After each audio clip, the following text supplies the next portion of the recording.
Joining us right now on the recent fall in gas prices. And I really want to talk about what else is the administration is looking at. Somebody who was just on a very important trip on behalf of the country, Amos Hochstein, a senior advisor to President Biden for energy investment, just getting back from the Middle East, which, of course, has a huge impact on the prices of gasoline. Amos, nice to see you, sir. Good morning. Thank you for having me. It's good to be back. So let's talk about just the price of gas walking into Thanksgiving and how important that price is politically to this administration. How you think Americans think about that price on a relative basis to history, but also just a relative basis to where things used to be.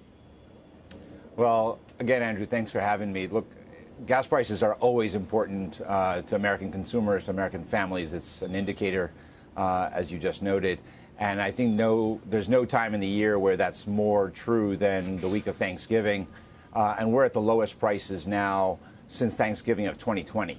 So clearly, as you know, we were at over $5 a gallon when the war in the Russian war in Ukraine started. And now we're back down to $3.28. But that's really the average. Most common gasoline price that Americans will see is below $3, so in the $2.90, $2.95, $2.99 range. So that where President has always wanted to see lower prices because it has such a big impact on American families and budgets, and so we're grateful to see that has happened this week of Thanksgiving.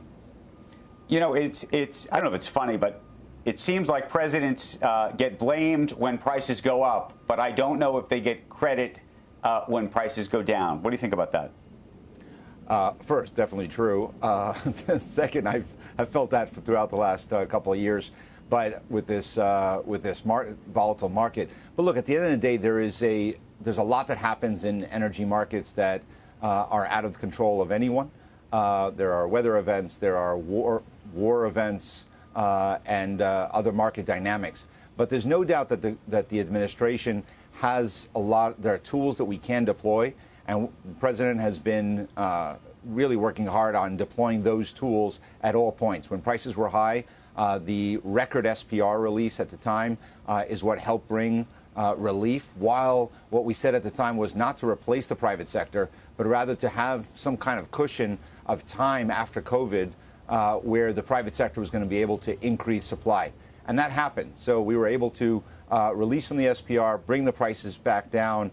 It took a little bit more time for the private sector to come in, but American producers, as you noted, in 2023 increased production quite a bit in order to be able to get to where we are today.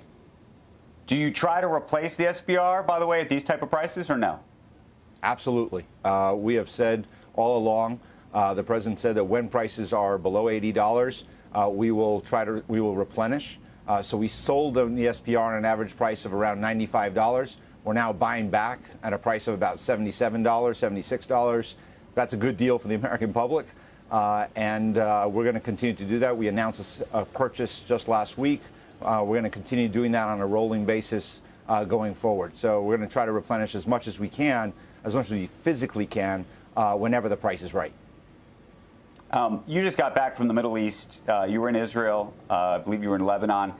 Tell us about that trip. Tell us about your concerns. We did get some good news, it appears, this morning that there's going to be a ceasefire of sorts, a pause in all of this, and some hostages that will be released. But how concerned are you about this entire episode escalating beyond Israel and Gaza? Well, as you noted, and the president said last night, there's going to be a pause deal that's been reached where 50 hostages, including Americans, will be released after the horrific kidnapping from their families on October 7th attacks on Israel. There'll be a pause of a few days and a release of hostages. This is something that's been worked very hard to mediate through the Qataris. The president was deeply involved in and briefed on this on a daily basis. So we're happy to see that happen and to see these hostages come home to their families. We've been, as you said, I was in Israel more working on discussing issues related to the Lebanese border, where we're been concerned all along to make sure that this conflict is contained in Gaza and not expanded beyond. As you noted, there are large implications every time you expand anything in the Middle East beyond just Israel and Gaza, beyond those borders to the north and beyond, is really, really difficult and could have ramifications that no one wants to see. So keeping everything contained and trying to keep as quiet and calm as possible in the region is our goal. Let me ask you this. There was an Axios report that said the following. Some in the Biden administration are concerned Israel is trying to provoke Hezbollah and create a pretext for a wider war in Lebanon that could draw the U.S. and other countries further into the conflict. Israel officials outright deny this. But what do you think? Look, I don't think no government wants to go to war. I think what we really have to focus on is Hezbollah is a powerful terrorist organization that has massive presence in Lebanon. There are Palestinian terrorist groups operating out of Lebanon. We want to make sure that border is as quiet as possible. Israel has had to defend itself. We want to make sure that all parties, though, work to de-escalate the situation. We're there to support it if we can, and we're going to continue to work towards that goal. And as you said, the implications of going to a wider conflict in Lebanon has a real threat to escalate even beyond that once it starts and have an impact both on people's lives as well as the economies in the region and globally.